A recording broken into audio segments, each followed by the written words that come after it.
they didn't look at the Shells and BPs of this world.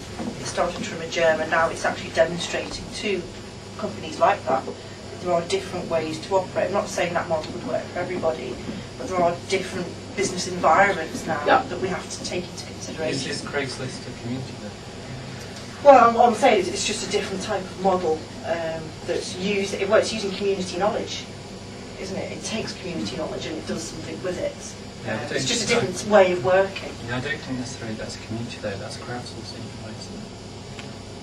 Oh, it might. Yeah, you might be right. I think community is about conversation, about membership, and you know the value you can extract from that community. So the most important thing I feel is that there needs to be a feedback loop within that, and people within that community need to feel like they're contributing. Not only that they're contributing, but those contributions are then acted upon, and that's the way you get a successful community. I mean, that's the biggest problem for business, the acting upon, with that, because you can have these conversations going on, you can have loads of input, loads of conversations, but at the end of the day, someone has to try and interpret that into meaningful change, meaningful... and this is a big challenge, because, we're talking another discussion here, it sort of creates a sort of chaos. And it was the one thing that business doesn't like. Kevin, I know Kevin. Well, I mean, a couple of things. I mean, on Craigslist, there are definitely, I mean, I sold my car on Craigslist, and I'm not part of the Craigslist community, but I do know there are Craigslisters that are really adamant about the Craigslist community. So, I mean, the thing is sometimes, there are different, with these communities, it's like, the way I put it when I talk to people at The Guardian about it, it's kind of like a party. There are some people who are right in the middle, who are mixing it up, who are, in a mosh pit setting, if you will. And then there are people who like more intimate conversations off in the corner. And so a lot of times you have different levels of participation in these things, and some people will go into it for very sort of specific things. So Craigslist maybe is just to sell my car. And there are some people who they date on Craigslist, they buy their house on Craigslist, they do all kinds of stuff. And it just depends on their commitment and level of participation, but that it's not maybe a binary thing. Can we pick up some of the sort of personality, style issues and so on that maybe go across contexts? Because just as when you meet people, whether you do the Myers-Briggs introvert, extrovert, or whatever, we all have different preferences and styles of ways of communicating and so forth. We may or may not try and translate exactly online, but if you're talking about community and collaboration, I think attitude is really, really fundamental, and that may be very personal to you. It may be related to your particular role in that context or whatever. So how, in the community context, the party context, how important are individual preferences and differences? Isn't that basically, you have different types of people in a network?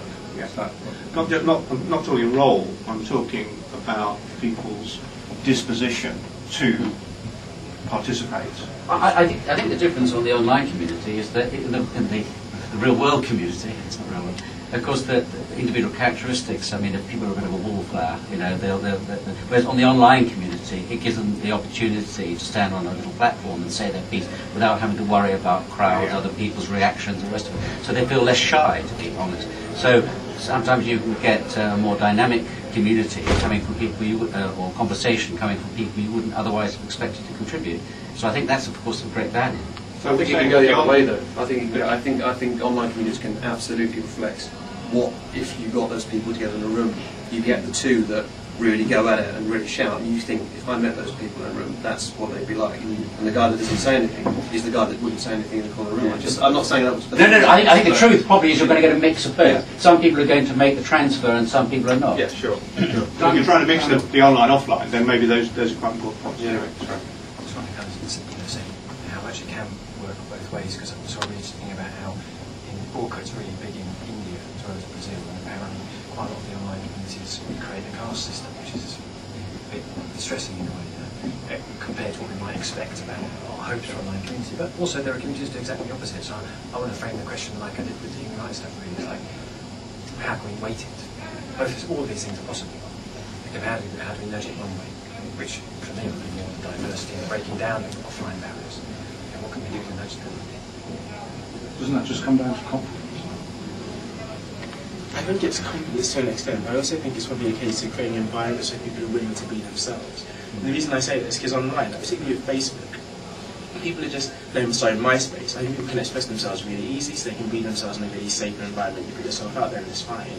There's something that I've just started, this called Gradualicious, which is basically organising events for grads who move out to London so they can meet like-minded people and descend into life in London. And the big thing that I wanted to have in terms of the environment was creating a space for people willing to be themselves. They didn't feel they needed to get drunk to go out and just meet other people. Like the events are just really simple dinner parties, we have hosts who just make it easy to interact with people. So I think once you start looking at what barriers there are for people to be themselves and so people feel less intimidated, then I feel you have an opportunity for people to really express themselves and interact quite simply.